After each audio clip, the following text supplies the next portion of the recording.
السلام علیکم۔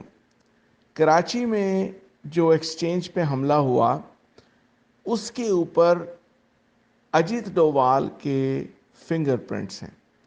اجیت ڈووال مودی کا نیشنل سیکیورٹی ایڈوائزر ہے ہندوستان کا، اور اس کا طریقہ واردات بالکل یہی ہے۔ جب ہندوستان پر پریشر آئے اور جب ہندوستان خبروں میں آئے اور ہندوستان کی پوزیشن کمزور ہو یا ہندوستان ایک دہشت گرد ملک کے طور پہ سامنے آ رہا ہو، خبروں کا میڈیا کا رخ تبدیل کرنے کے لیے اس طرح کے ہائی پروفائل اٹیک کروانا اور کوشش کرنا اجیت ڈووال کا کام ہے۔ اب سوال یہ پیدا ہوتا ہے کہ جب انڈیا پاکستان میں ایسا کرتا ہے تو پاکستان ہندوستان میں کرے گا کہ نہیں؟ سوال یہ پیدا ہوتا ہے کہ کیا اب ممبئی یا دلی میں کسی سٹاک ایکسچینج پہ یا کسی بڑی عمارت پہ یا انڈیا کی پارلیمنٹ ہاؤس کے اوپر پاکستان حملہ کروائے گا یا نہیں؟ یہ ایک بڑا امپورٹنٹ سوال ہے، اور اس سوال کا جواب ہے نہیں۔ پاکستان ایسا کیوں نہیں کرتا؟ جب ہندوستان ایسا کرتا ہے تو پاکستان ایسا کیوں نہیں کرتا؟ یہ ایک بہت بڑا سوال ہے جو اکثر لوگ فرسٹریشن میں پوچھتے ہیں۔ پاکستان کا کام کرنے کا طریقہ ہندوستان کے طریقہ واردات سے بہت مختلف ہے۔ ہندوستان پیچھے سے چھپ کے وار کرتا ہے، حالانکہ بڑا ملک ہے، بڑے سائز کا ملک ہے۔ ان کی نیچر میں پیچھے سے چھرا مارنا ہے۔ پاکستان جیسا بھی ہے، ہمارے اندر غدار بھی موجود ہیں، کمزوریاں بھی ہیں، معاشرتی کمزوریاں ہیں، کرپشن ہے، بے ایمانی ہے، دو نمبری ہے، لیکن ملیٹریلی پاکستان سامنے سے آتا ہے۔ اجیت ڈووال جو کچھ کرتا ہے وہ کوئی بھی ٹپیکل گھٹیا انسان یا جس کے پاس بدماش، جو چھوٹے سٹریٹ بدماش ہوتے ہیں، وہ اس طرح کے کام کرتے ہیں۔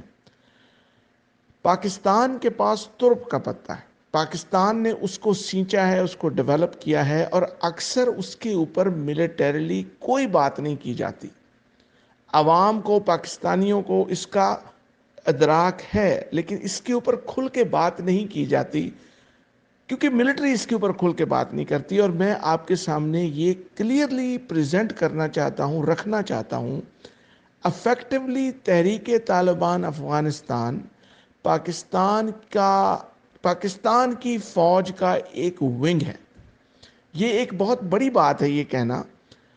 اس کا ثبوت یہ ہے کہ جب بھی امریکہ نے افغان طالبان سے کوئی مذاکرات کرنے ہوتے ہیں تو پاکستان کے چیف آف آرمی سٹاف کو بیچ میں ڈالا جاتا ہے۔ دوبارہ سن لیجئے، پاکستان کے چیف آف آرمی سٹاف کے پاس بھاگا بھاگا خلیل زاد یا امریکہ کا نمائندہ کیوں آتا ہے جب افغان طالبان سے مذاکرات کرنے ہوتے ہیں؟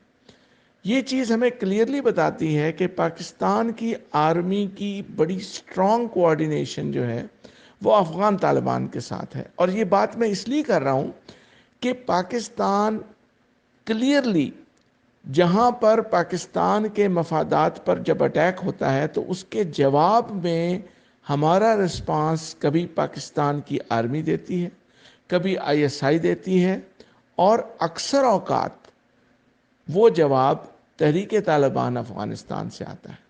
سمجھ تو گئے ہوں گے آپ، اس پر غور فرمائیے۔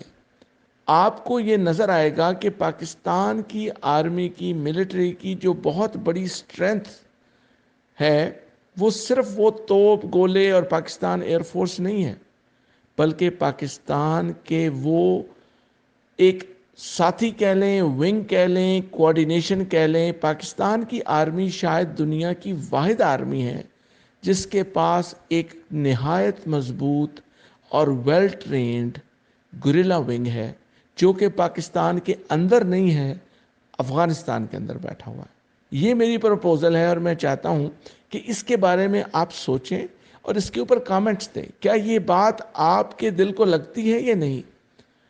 آپ کے دل کو نہ بھی لگے تو جب آپ سوچیں گے تو آپ کو اندازہ ہوگا، بلکہ یہ سوال پر ضرور غور کیجئے کہ جب افغان طالبان کے ساتھ امریکہ نے مذاکرات کرنے ہوتے ہیں تو پاکستان کے چیف آف آرمی سٹاف کو کیوں بیچ میں ڈالا جاتا ہے؟ بہت شکریہ سننے کا، اللہ حافظ۔